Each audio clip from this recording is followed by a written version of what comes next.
The courtroom was quiet until it wasn't. A bailiff's voice echoed, "Ma'am, remove your jacket before approaching the bench." She did. And that's when everything changed. A single tattoo, no larger than a coin, stopped the judge cold mid-sentence. What was supposed to be a simple case turned into a moment no one in that room would forget. Because some symbols don't need words. And some heroes don't wear uniforms anymore.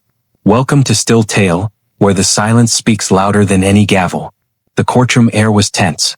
Crisp suits, clicking heels, eyes that judged before questions were asked.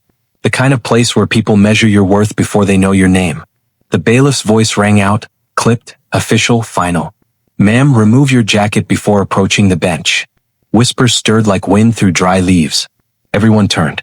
At the center of the room stood a woman in her early 40s. She wore a plain black jacket zipped all the way to her neck. Her posture? Unshaken. Her eyes? Focused. She didn't argue. She didn't hesitate. She simply unzipped the jacket and took it off. And then it happened. A small tattoo on her left forearm. Barely the size of a silver dollar. A pair of wings curled around a combat cross. Simple, quiet, and unmistakable. The judge froze. His gavel paused midair. Lips parted, but no sound came. His eyes locked on that ink as if it were a ghost. Because he recognized it. Not as art, but as a promise. Her name was Elise Carter. Most knew her only as the defendant in a quiet civil case. A foster mother accused of sheltering a runaway teen. A minor offense. A technicality. But Elise had lived many lives before this courtroom. Years ago, in a part of the world most people never learned to pronounce, Elise had worn a different kind of jacket. Camouflage. Hot desert. Sand inside boots. Dust on lips. She was a combat medic. 2 tours in Afghanistan.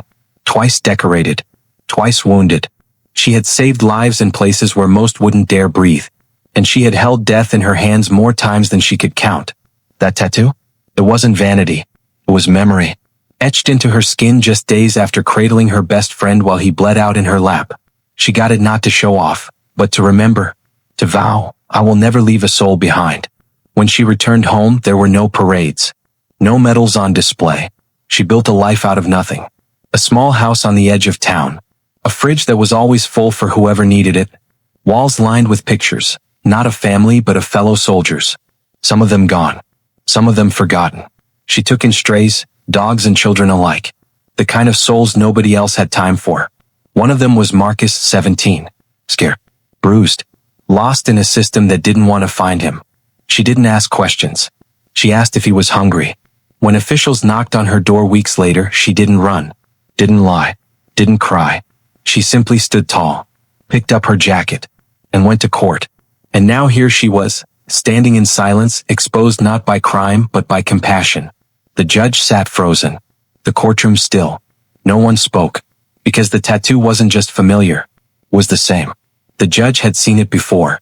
Decades earlier, during his first deployment, he'd watched a medic sprint through open fire to save a commander no one thought could be saved. That medic wore the same mark. The same wings. The same cross. The same look in her eyes. And now she was standing in his courtroom, accused of a crime committed in the name of mercy. He cleared his throat. "This court has reviewed the case," he said, scanning the room but avoiding her eyes.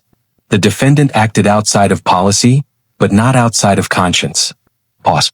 "Some people follow rules," he added, voice quiet now. "Others follow something greater." Then he met her gaze. Fully. Firmly.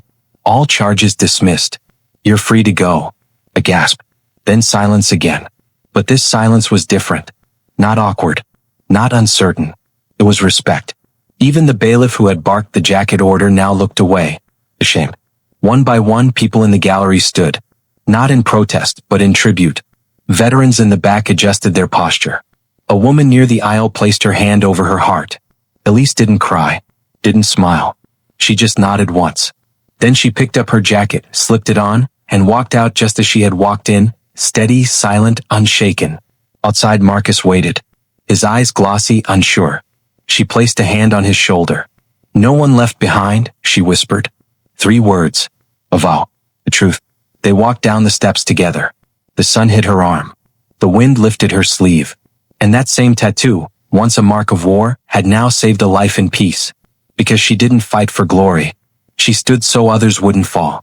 Sometimes the loudest courage, is the one that never raises its voice.